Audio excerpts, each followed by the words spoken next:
A chilling cold sensation slowly welled up from a hidden place deep within his heart, quickly spreading throughout Han Li's entire body and jolting him awake from unconsciousness. Just after waking, Han Li felt an overwhelming heaviness in his head, accompanied by a faint throbbing pain. Every part of his body was limp and weak, utterly drained of strength, as if he were recovering from a severe illness.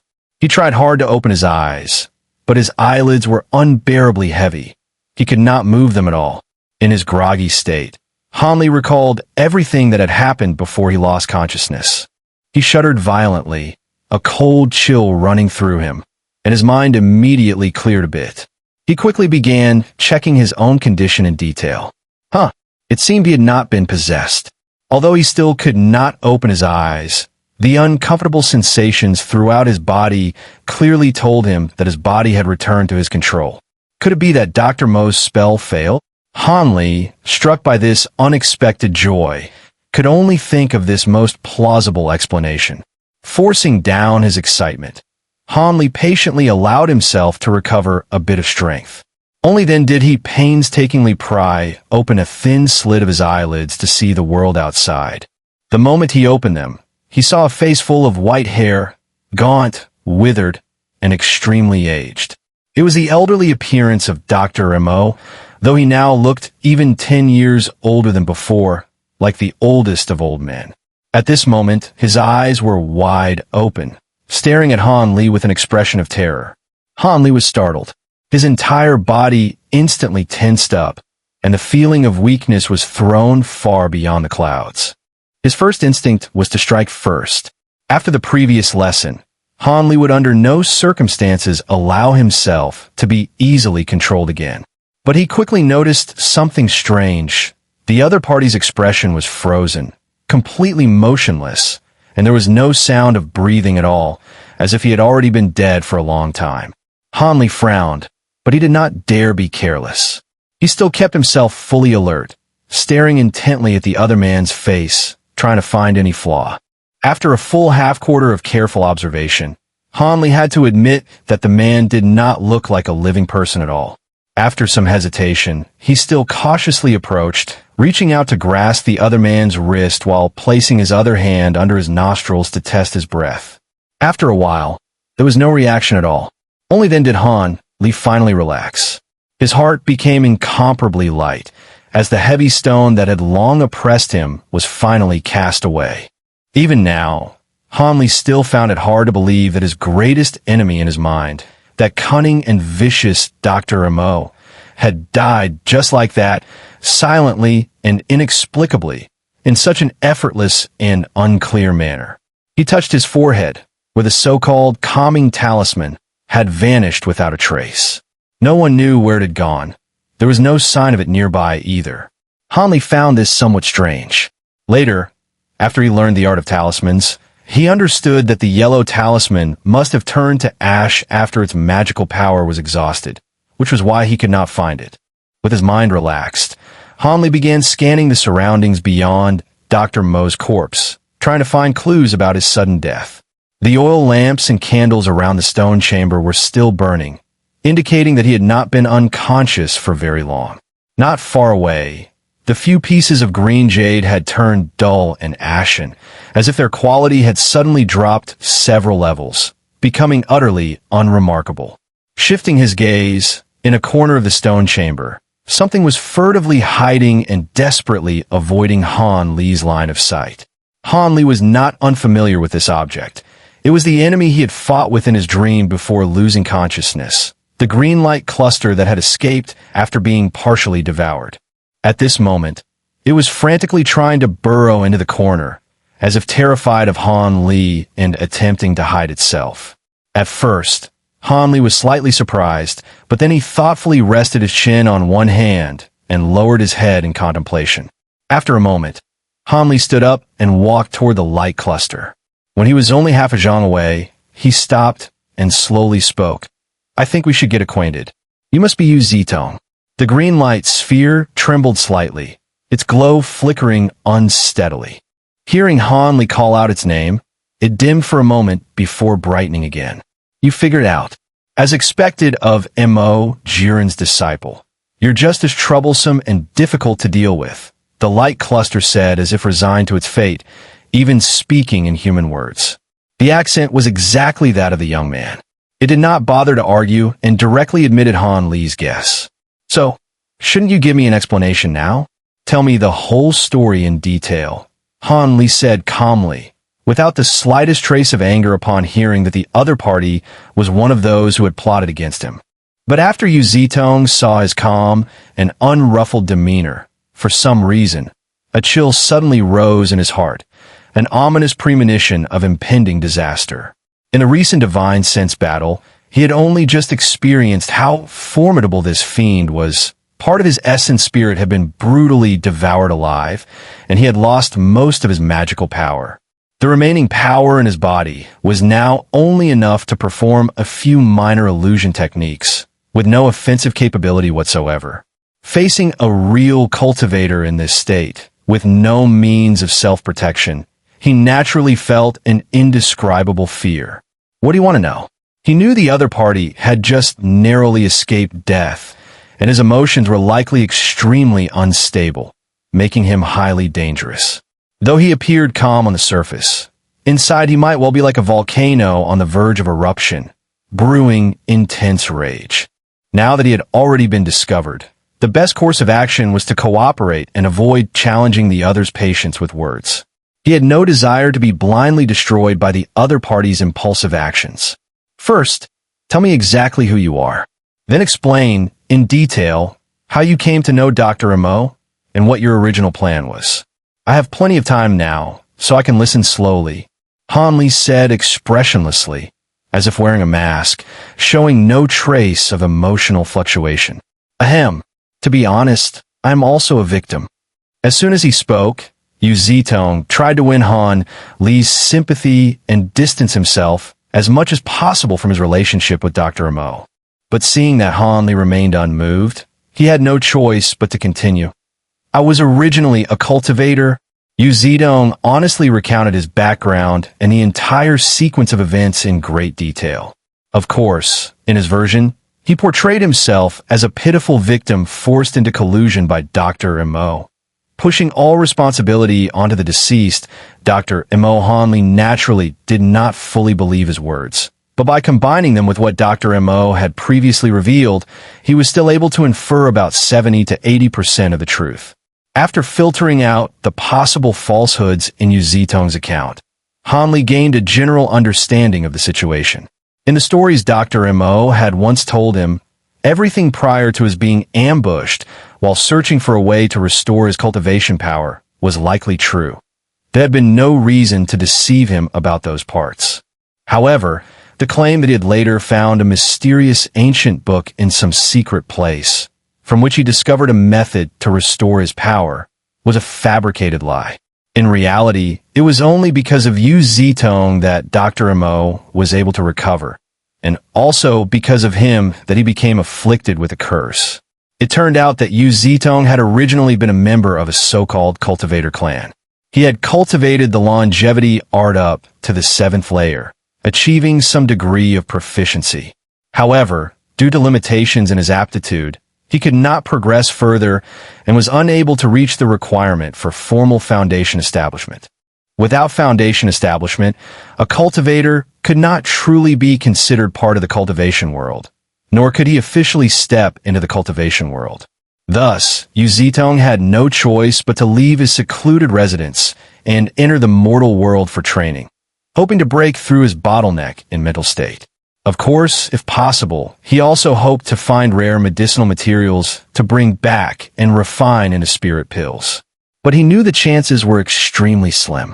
Still, it was a matter of luck. Perhaps his fortune would suddenly explode, and he might stumble upon something valuable. With such tempting hopes, Yu Zitong, only in his 20s, stepped into what cultivators call the mortal world. The outside world was dazzling and overwhelming. Very quickly, Yu Zitong was blinded by its temptations.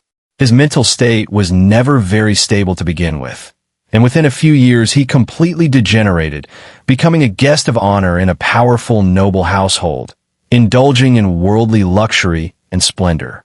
His determination toward cultivation gradually faded away. For disciples like Yu Zitong, who had given up midway, their clan would naturally remove their names from the family registry after 100 years. From then on, that branch would be considered part of the secular world and would no longer be allowed to interact with the main family, unless a descendant later produced a cultivator of outstanding aptitude, in which case they would be allowed to rejoin the clan. If things had simply continued like this, Yu Zitong, though he would have no hope of the great Tao, would still likely live a life of wealth and longevity. This was in fact quite common among cultivators who had not yet reached foundation establishment. Nothing particularly remarkable. But whether it was providence or a twist of fate, a few years later, while casually strolling through the streets and habitually visiting a pharmacy, he unexpectedly discovered a highly rare blood spirit grass. This spirit herb closely resembled the common red oil flower and had been placed together by an ignorant shopkeeper. Upon seeing it, Yu Zitong was overjoyed. With this spirit herb, he saw a great hope of breaking through his bottleneck, and his fading desire for cultivation reignited immediately. At that moment, he was ready to pay and buy it on the spot. Unexpectedly, complications arose. Another cultivator entered the shop and also recognized the medicinal herb. Naturally, he was unwilling to let it go, and the two immediately began arguing over it. Seeing this, the shopkeeper took the opportunity to raise the price, declaring that whoever paid more would get the herb. Yu Zitong happened to have slightly more money on him, and thus successfully acquired the spirit herb. However, he was not foolish either. Knowing that the other party would not give up easily, he fled his residence overnight and headed toward his clan's territory. But before he had covered even half the journey, he was caught up. As expected, a fierce battle ensued. The opponent's magical power far surpassed his own. Yu Zitong was defeated and vomited blood, yet he was unwilling to part with the precious spirit medicine he had obtained. Gritting his teeth, he activated a life-saving talisman he had brought from his clan, using a mutual destruction secret technique to intimidate the opponent and force him to retreat. Only then did he manage to escape. However, by this point, he was already seriously injured. In such a state, he encountered Dr. Mo, who was also out searching for a cure. It was also Yu Zitong's fate. Although he had wandered the mortal world for several years, he had no experience dealing with people of the martial world. After discerning Dr. Mo's physical condition, he carelessly revealed information and unintentionally let slip that he possessed a rare medicinal remedy. This brought him a fatal disaster. At that time, Dr. Mo was already frantic, desperately searching for a cure without success. Upon hearing that the other party had medicine that could save him, how could he not use every means to obtain it, even pleading bitterly? However, the good medicine Yu Zitong spoke of was not some rare treasure like the blood spirit grass, but still consisted of more than 10 precious herbs refined through cultivation techniques at the cost of a large amount of vital energy. Even he himself had very little left. Now, severely injured, he cherished it even more and was unwilling to give it to a mere mortal he regarded as an ant. Seeing that even after lowering himself completely, he could not obtain the medicine, Dr. Mo became enraged out of humiliation and developed murderous intent. He secretly followed Yu Zitong to a deserted place and poisoned him with a secret poison from behind. Logically speaking, ordinary poison should not have affected Yu Zitong, but the secret poison used by Dr. Mo was something whose true power even he did not fully understand. Unexpectedly, it succeeded. Already severely injured, Yu Zitong now also suffered from poison attacking his heart and fell into a near-death state. Only then did Dr. Mo reveal himself, brazenly searching through his body. Seeing this, Yu Zitong immediately understood everything. In a surge of rage, he instinctively unleashed the blood arrow soul curse, transforming all his essence blood into a single cursed blood arrow, which he spat on Dr. Mo's head. Then he abandoned his physical body and quietly let his primordial spirit drift out. After his soul left his body, Yu Zitong realized he had miscalculated. He had not prepared any magical artifact for residence in advance. Helpless, he could only enter Dr. Mo's body temporarily to avoid the danger of soul dispersion. Dr. Mo, drenched in blood, was initially startled, but seeing no immediate abnormalities, he did not take it to heart. Relying on his knowledge of medicinal pills, he identified several pills from the corpse and happily consumed them. As expected, the medicine cured his ailments, and his strength was fully restored. In great ecstasy, Dr. Mo took the items he had looted from the opponent along with an incomprehensible eternal spring art formula, intending to return to Lan Prefecture to seek revenge and restore his former prowess. However, his joy did not last many days before the power of the Yin Soul Curse began to manifest. He aged at a terrifying speed, almost 1 year per day, and rapidly grew old. He was terrified and tried every possible method to control this strange phenomenon, but with little success. If this continued, he would naturally die soon, like a normal old man exhausted by age. Fortunately, Yu Zitong's primordial spirit was in an even worse situation. After entering Dr. Mo's body, over time, Yu Zitong's soul began to be assimilated by the other party's primordial spirit. Assimilation is a passive form of soul possession. When an external primordial spirit remains within another person's body for too long, it is unconsciously influenced and gradually merged by the host soul with mutual interaction until ultimately only one consciousness can survive. Realizing this, Yu Zitong had no choice but to consider active soul possession. The reason he was reluctant was not due to any compassion, but because he feared the 3 iron rules of possession in the cultivation world. First, cultivators cannot possess mortal bodies. Otherwise, the body will collapse due to inability to withstand the process. Second, possession only succeeds when a stronger cultivator takes over a weaker one. The greater the power gap, the safer it is, and the lower the risk of backlash. Third, a cultivator can only perform possession once in their lifetime. Attempting a second time will cause the primordial spirit to vanish without reason. These 3 ironclad laws, proven unbreakable through countless attempts, have restricted many who tried to use possession to stir chaos or escape calamity. The heavens still impose warnings against such defying the natural order acts, preventing cultivators from plunging the world into irreversible disorder. Therefore, if Dr. Mo were a cultivator, Yu Zitong would actually have nothing to fear. He could have fought him in a desperate, all-or-nothing struggle for the body. However, Dr. Mo was merely immortal with no trace of magical power. His body simply could not withstand the process of soul possession. If the attempt had even been halfway completed, the body being fought over would likely have collapsed entirely. Moreover, even if he were to find another body to inhabit, he still could not avoid the fate of being assimilated again, and would once more face the same awkward predicament, only in a worse situation.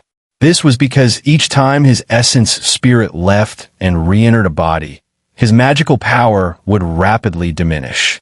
Soon it would be completely depleted, leaving him unable to move freely between bodies, and he would be trapped inside another's body until eventual assimilation. It must be understood that after becoming an essence spirit, he had no physical body in which to cultivate and replenish himself. The magical power he carried would decrease with each use and would gradually fade over time. Even he did not know how long he could last. Thus, unless Yu Zitong could find a cultivator with weak magical power who could still withstand soul possession, he would never again risk leaving his body as an essence spirit. Faced with 2 immense pressures, on one side, Dr. Mo's body was about to collapse under the blood curse, leaving his essence spirit with nowhere to hide. On the other, the danger of being assimilated by Dr. Mo's essence spirit. Yu Zitong, valuing his own survival above all, after much deliberation, reluctantly set aside their mutual hatred. He contacted Dr. Mo and explained everything, including the origins of the matter and the interests at stake. After hearing this, Dr. Mo was initially somewhat enraged, but he quickly realized the great opportunity within it. Without hesitation, He reached an agreement with Yu Zitong, laying down 3 conditions and demonstrating the mindset of a true schemer. First, Dr. Mo would follow the method taught by Yu Zitong to control his own consciousness and try his best to prevent the assimilation of the other party's essence spirit. In return, Yu Zitong would teach him certain secret techniques that could slow his aging and grant him temporary access to magical power. Second, Dr. Mo would find a child with a spiritual root capable of cultivating the eternal spring art, teach him this technique, and once the time was right, use the temporarily gained magical power to perform soul possession and obtain a new life. Dr. Mo once had doubts about this, and even attempted to cultivate the technique himself. The result, of course, was complete failure, and he was even ridiculed by Yu Zitong. Only then did he learn that those without spiritual roots could not cultivate magical power at all. He was, in the eyes of cultivators, nothing more than a talentless mortal without a spiritual root. Finally, after Dr. Mo successfully completed the possession and gained sufficient time to stabilize himself, he would help Yu Zitong find a suitable new body and assist him in carrying out his own possession. These terms appeared to favor Dr. Mo, but there was no other choice. Yu Zitong was already on the verge of being assimilated. He was in a disadvantaged position and naturally had to suffer some losses. Whether he truly lost out or not, however, only he himself knew. During this process, Yu Zitong once suggested that Dr. Mo seek help from his clan's secluded residence. But the experienced Dr. Mo would never allow himself to be controlled in such a way and firmly rejected the proposal without room for negotiation. This left Yu Zitong grinding his teeth in hatred for a long time afterward. What followed needed little explanation. In the next few years, Dr. Mo failed to find a suitable candidate. Disheartened, he entered the Seven Mysteries sect and by chance took in Hanli, teaching him the eternal spring art and so on, essentially matching what Dr. Mo himself had previously described, and Hanli even experienced much of it firsthand. After hearing all this, Hanli let out a long breath. Most of his doubts had finally been resolved. However, noticing that Yu Zitong had stopped speaking, he frowned and coldly asked, "You still haven't told me the reason Dr. Mo died, have you?" "There's nothing to explain. Dr. Mo simply misjudged the progress of your eternal spring art and underestimated your magical power. His possession failed, and he was instead devoured by you," Yu Zitong replied after a brief hesitation. "So the yellow light sphere that first entered my body was Dr. Mo's essence spirit, and the green one was yours," Hanli said indifferently. "Well, at that time, I also thought you and Dr. Mo had perished together. To avoid wasting the body, I intended to take it for myself," he said somewhat awkwardly. "I'm afraid it wasn't thought. It was all carefully planned. Yu Zitong, when you taught Dr. Mo the soul possession art, you likely never had good intentions. You deliberately omitted the fact that success depends on the level of magical power. According to your original design, Dr. Mo, who used the self-destructive soul-devouring art, and I, who had only reached the 4th layer of the eternal spring art, would have had roughly equal power. Once possession began, the two of us would have destroyed each other, both dying together. That would have allowed a third party, yourself, to reap the benefits, taking my body and successfully completing possession. Am I wrong, my dear Yu cultivator?" Hanli stated his conclusion in a calm and steady voice. Yu Zitong fell silent for a long time. Eventually, he sighed and, somewhat dejected, did not refute him. "I once praised you only casually, but now I sincerely admire you. You are indeed very clever, far surpassing both Dr. Mo and even me. You guessed correctly. Everything was indeed my design, but I never expected your cultivation talent to be so extraordinary. In such a short time, you actually reached the 6th layer of the eternal spring art, only 1 layer below me. Not only did you easily devour Dr. Mo's essence spirit, even my severely weakened essence spirit was no match for you. Instead, I lost even more of my vitality." Then his tone suddenly changed, becoming proud and arrogant. "Dr. Mo is nothing more than a mortal. Yet he dared to stand on equal footing with us cultivators, trying to call himself our brother. How could he possibly deserve that? What is even more intolerable is that he actually used despicable means to destroy my Dharma body and still wanted to set foot on the immortal Tao. What a ridiculous dream. Yu Zitong said again through gritted teeth, clearly revealing the long-suppressed hatred he had harbored toward Dr. Mo, now exposed without restraint. However, you are different. You are born with a spiritual root and possess extraordinary aptitude. It is truly a waste for you to remain in the mortal world. If you're willing to help me find a suitable physical body and assist in the possession method, I am willing to act as your guide, introduce you to the clan elders, and take you as my disciple. What do you think? Yu Zitong was very confident in his words. He did not believe anyone could resist the temptation of attaining immortality and becoming an immortal. Back then, Dr. Mo had also hated him to the core, yet under the same persuasion. Hadn't he obediently cooperated in the end? He believed that with just a little more temptation, this man would surely submit willingly. But Yu Zitong was disappointed. After hearing his enticing words, Hanli showed no sign of excitement at all. Instead, he remained completely calm, as if those words had failed to stir even the slightest ripple in his heart. As for cooperation, I will consider it later. But now I still have one question I hope you can answer. Hanli said softly, his clear eyes fixed on a light sphere. If I answer your question, will you agree to cooperate? That depends on whether your answer satisfies me. Fine, ask away. Yu Zitong agreed very straightforwardly, clearly understanding the principle that one must bow one's head under another's roof. Hanli did not speak immediately. Instead, he raised his head and stared at the ceiling in thought for a moment, as if considering how to phrase his question appropriately. Yu Zitong was unsettled by his solemn demeanor, repeatedly speculating inwardly about what troublesome question Hanli might raise. I want to know, after I devour Dr. Mo's and part of your essence spirit, what side effects will there be? Why does my head feel slightly swollen, as if many things have been added, yet I cannot look through them? There shouldn't be anything wrong, right? Hanli finally asked the question that had been troubling him since he woke up. Upon hearing this, Yu Zitong realized Hanli was only worried about such a minor issue and immediately relaxed. His tone even became lighter. Hith. So it's about this. Brother, you are overthinking it. There is absolutely no need to worry.